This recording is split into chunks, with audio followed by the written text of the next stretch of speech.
Theodore was on his way to move Barrington Barge. Now, Theodore usually loved to pull barges. He got to work all by himself, without a ship or a pilot boat always telling him what to do. It was one of Theodore's favorite jobs in the big harbor. But today, Theodore was feeling tired. He'd been working very hard lately, moving Barrington back and forth across the harbor. "Hi, Theodore," said Barrington. Barrington was always very happy to see Theodore, because the only way he can move around the harbor is when a tug buttons on and pulls him around. "Oh, hi, Barrington," said Theodore. "Well, we may as well get started again." Theodore buttoned his tow line onto Barrington and was soon pulling the barge across the harbor. He thought about all the fun he had on his days off during the summer at the beach. "A day off," said Theodore to himself. "That's what I'd like. I'd like a day off." Theodore felt the weight of the barge against his tow line. Was Barrington even heavier today? Theodore put more puff in his pull. "Theodore," it was Barrington, "can we go the long way around?" Barrington loved when Theodore took him the long way, around Willie's Island. "Sorry, Barrington," said Theodore, "but I'm really very tired today." "Oh, that's okay," replied Barrington, and settled down for the ride across the harbor. All Theodore could think about was what it would be like to have a day off. He could just float around all day, and there'd be lots of time to hear stories from everyone. Yes, a day off would be great.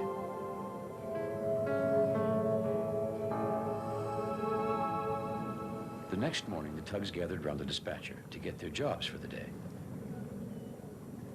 Theodore yawned a great yawn. He hadn't slept very well because he couldn't stop thinking about all the things he would do if he had a day off. The dispatcher gave the other tugs their jobs and then turned to Theodore. "And Theodore, you will have more barge duty today. Barrington is waiting at his dock."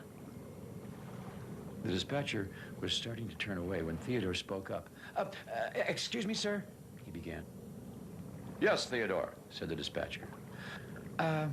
You see, well, I'm very tired today, and I think I really need a day off." Wow, the dispatcher was very surprised to hear this. Theodore had never asked for a day off before. The dispatcher stared at Theodore for a moment and then looked away, thinking. Theodore wondered and wondered what the dispatcher would say next. "Very well, Theodore," the dispatcher said finally. "You do look a bit tired. You may have the day off, but I want you to make sure and rest." "Oh, thank you, sir," said Theodore very seriously. Theodore tried not to smile, but a little one peeped through anyway as he watched the others chug away for their first jobs of the day. A day off. Oh, what will I do first, he thought, and set off with his happiest smile. Theodore was swaying from side to side, the way he often did when he was especially happy. Off in the distance, he could see Barrington Barge, still at his dock. It looked like Barrington had another load of big, long tubes ready to take to the oil refinery. "I hope one of the other tugs helps him across the harbor soon," he thought. Theodore knew how much Barrington liked to get his work done on time.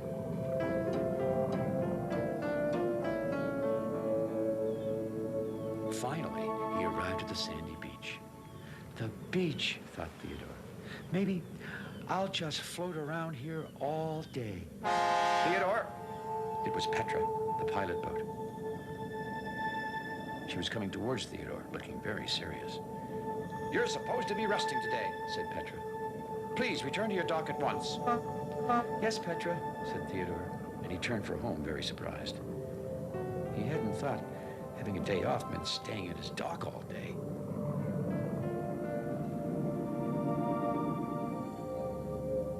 No, this wasn't turning out to be the kind of day Theodore had imagined at all. It would be better, Theodore thought, if someone could tell him a story, but who? All the other tugs were off at work, and even the dispatcher seemed very busy. Thought Theodore, looking around. Donald Dock! I never get a chance to talk with him. I'll bet he has lots of stories to tell. Theodore drifted out toward the harbor, and then he swung around until he faced Donald Duck. Hi, Donald, said Theodore. I'm tired, so I have the day off today. Uh-huh, replied Donald in a friendly kind of voice.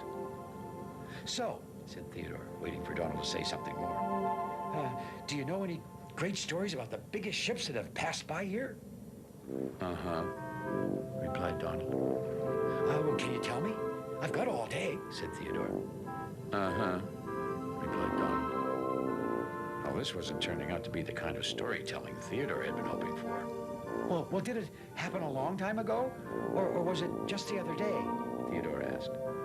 Uh-huh, said Donald again. Maybe this will take all day, thought Theodore, beginning to feel a little glum. Theodore Tugboat, please return to your place right away, the dispatcher called. Theodore was so startled by the dispatcher's voice that he revved his engine. And turn off your engine, the dispatcher continued. You're supposed to be resting. Yes, sir, Theodore answered. Theodore felt disappointed as he returned to his regular place at the dock. No floating around, and no stories to hear. And it seemed like everyone was telling him what not to do all the time. His day off was turning out to be all wrong.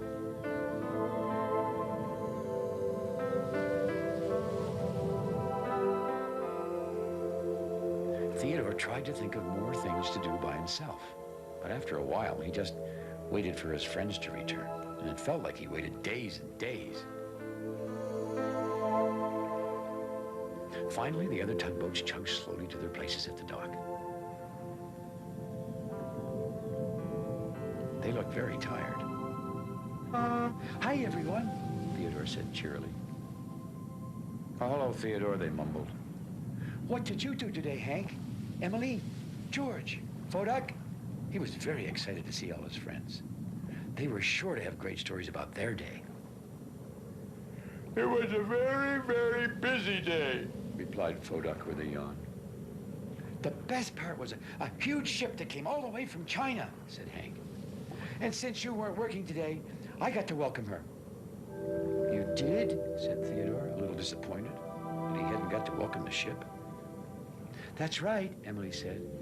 We all worked together and did a great job. Well, what did you do? Were you the tug in charge? Where did you pull it? Oh, please tell me about it, Emily. Theodore wanted to know everything. He settled in for a good chat. I'm sorry, Theodore, said Emily. I'm so tired. Theodore wanted to shout. But I've been waiting to talk to you all day. But he didn't. After all, his friends had worked very hard, and he had a day off. Then he remembered Barrington. Did anyone move Barrington across the harbor today? He said. I didn't, said George. Me either, said Fodak and Hank. We couldn't move Barrington today, said Emily, because we were all very busy. Good night, Theodore.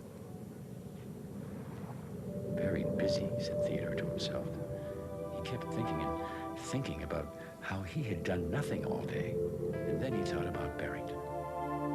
Theodore kept seeing his friend full of big, long tubes waiting for him to come and pull him around the harbor.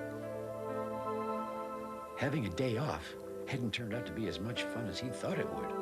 Everyone had ordered him around all day, telling him to stay in his dock and to float still. There wasn't even any evening storytelling, because all of his friends had been too tired after doing all of his work as well as their own.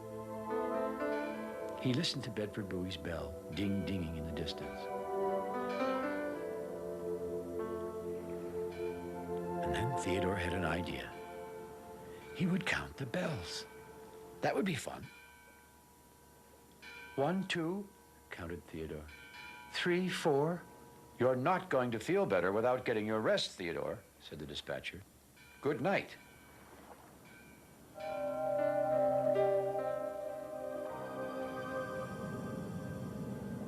The next morning, the tugs all took their places in front of the dispatcher to get their jobs for the new day. Theodore floated toward the dispatcher. Excuse me, sir, he began. Yes, Theodore, said the dispatcher. Sir, I would really like to move Barrington today. The dispatcher looked at Theodore sternly. Do you feel rested enough to go back to work today, Theodore? He asked. Yes, sir, replied Theodore. Once again, the dispatcher thought for what seemed like a very long time. And again, Theodore wondered and wondered what he would say.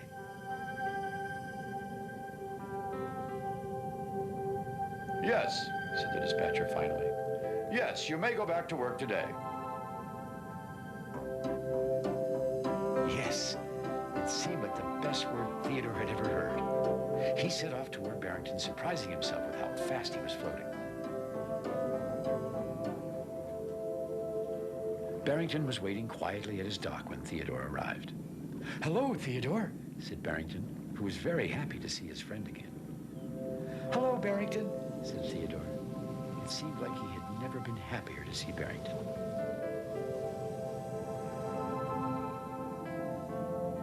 Quickly, Theodore buttoned his tow line onto the barge and began to move him across the harbor.